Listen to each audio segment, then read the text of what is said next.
What I'm about to tell you on this video is something most people in crypto simply don't understand.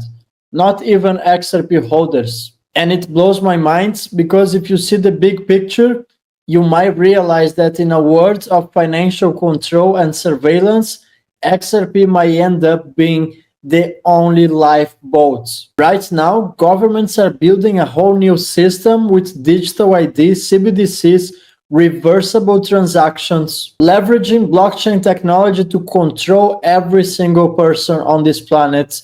Yet, most people just see this as innovation. The system that's coming will not ask you for permission. It will analyze your financial data, your credit score, and eventually take automated decisions for you. And this is very similar to the Chinese reality. Most people have no idea how aggressive this new reality can become. With CBDCs, governments can freeze your money without a court order.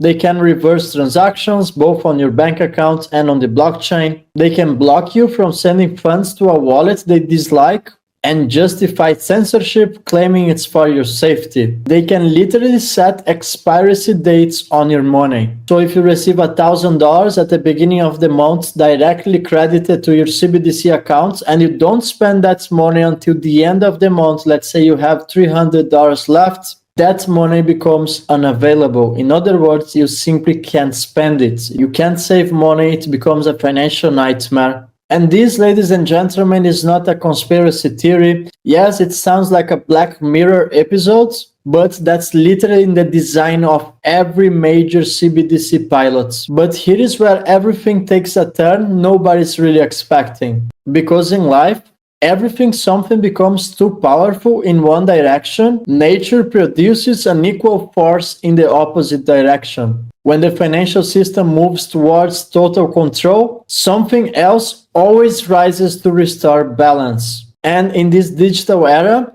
that counterforce is XRP. On the XRP ledger, the clawback feature simply cannot touch XRP. Let me repeat that. CBDCs built on XRPL can be reversed, frozen, seized, and tracked. But XRP, the native asset on the XRP ledger, is not subject to the clawback feature. The clawback feature, which enables transactions to be reversed, funds to be seized, was created for issued assets on the XRP ledger, specifically for CBDCs and stablecoins. And of course, for compliance reasons, for institutional adoption, the clawback feature was mandatory on the XRP ledger. But the good news is that the clawback feature doesn't apply for XRP. Let me explain. XRP is the foundation of the entire ecosystem. You cannot claw the asset that the entire network is built on. It's like demanding the ground under your house back. It's impossible. And this changes everything. Yes, governments can and will leverage blockchain technology for surveillance purposes, but they cannot freeze or seize your XRP on-chain. They can't reverse transactions, they can't stop anyone from sending XRP from A to B. In other words, XRP is censorship proof. With XRP, you are operating outside the programmable control system. XRP holders can literally build a parallel economy, a permissionless settlement network that's living outside of the CBDC's architecture. Because with XRP, you can literally become your own banking system. You don't need a Nostro Vostro account. You don't need archaic SWIFT or permission from a middleman. You don't need a government digital wallet to transact. And of course, because XRP holders are going to thrive in the new world's economy, you certainly don't need to receive the universal basic income. You will not rely on government's money. And because of that, they can't ask you anything in return. You live like a free man. While the world is moving towards a Chinese model of credit score, government surveillance, XRP remains the financial rails that are going to connect the entire financial system, yet nobody can control the native asset XRP. XRP remains sovereign to the system, and no tyrant is capable of stopping you from moving your XRP on-chain. Now let's talk about the banks and the part that nobody dares to say. The entire global banking system uses nostro-vostro accounts, trillions of dollars sitting idle in foreign banks just to complete international payments. That's billions of dollars locked. That's dead money, and Ripple has made it very clear. XRP was built to replace nostro-vostro accounts.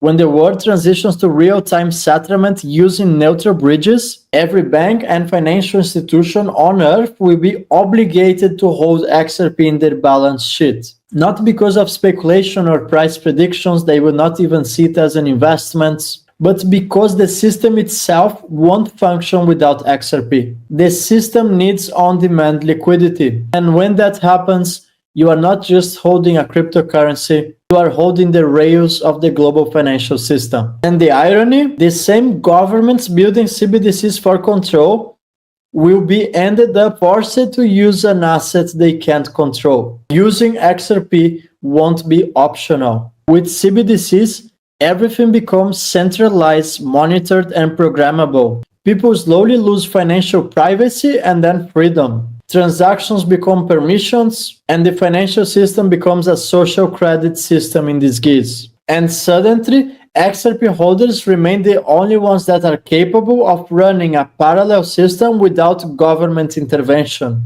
A permissionless, global, interoperable liquidity rail that can't be shut down. And that is, ladies and gentlemen, real power.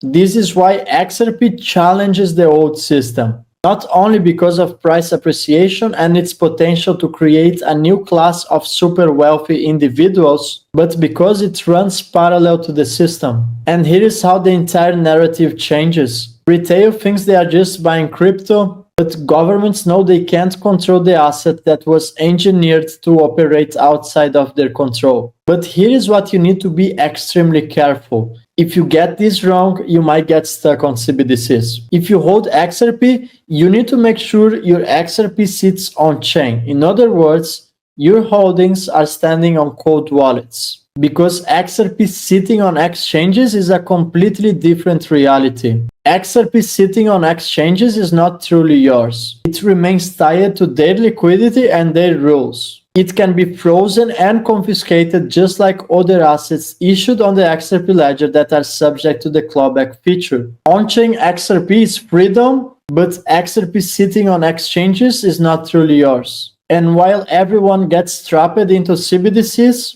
XRP have the keys to a parallel economy. Now let me know in the comments what you think about this concept. Would you be comfortable into transitioning to a new parallel economy that's based on XRP? In other words, pay for goods and services, create perhaps a sense of community between XRP holders? I truly believe this outcome is inevitable in the system. We are about to become our own banking system. And if you want to trade crypto without KYC, I'm going to drop a link in the description of this video. You can have access to derivatives market. You can buy XRP without KYC, withdraw your XRP to cold wallets, and remain anonymous. Thank you, everyone. I'm going to see you in the next video.